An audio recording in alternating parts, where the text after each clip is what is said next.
නායකත්වයෙන් පෞරුෂත්වය ගොඩනගනවද? පෞරුෂත්වයෙන් නායකත්වය ගොඩනගනවද? දරුවන් තුළ පෞරුෂත්ව ලක්ෂණ වර්ධනය කිරීම පළමුවෙන්ම කරන්න ඕනේ පවුල තුලින්. දෙවනුව පාසල තුලින්ද සමාජය තුලින්ද සිදු කළ යුතු උත්සාහය, උනන්දුව, ඇහුම්කන් දීම, දරුවන්ගේ සහජ දක්ෂතාවන්ට ඉඩ දීම, සුවච බව, ඍජු බව, මෘදු බව, නිහතමානීත්වය, බුද්ධිමත් බව, නම්‍යශීලීත්වය, නිහතමානීකම, බාහිර ස්වරූපය, කතා විලාසය ඒ යන සියලුම පෞරුෂ ලක්ෂණ දරුවන් තුළ රෝපණය කිරීමට දෙමව්පියන් මෙන්ම ගුරුවරුන්ද දැඩිසේ අවධානය යොමු කළ යුතුය.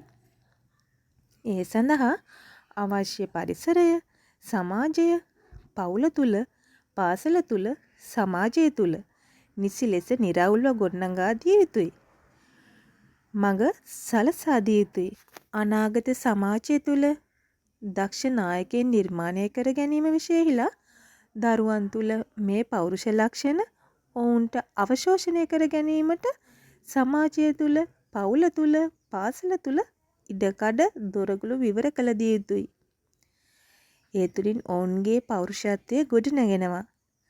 නායකත්වයට අවැසි ලක්ෂණ ඔවුන්ගේ මනස තුළ ගොඩනගෙනවා. එය එක දවසකින් සිදු කළ යුතු නොවේ.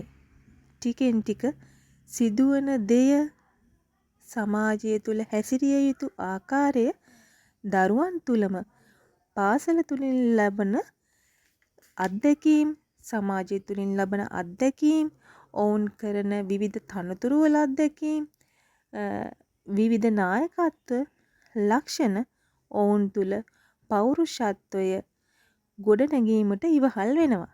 නායකත්වය තුළින් පෞරුෂත්වය ගොඩනගෙනවා. පොත්තට ගහ වගේ අන්‍යෝන්‍ය සම්බන්ධතාවයක් තියෙනවා.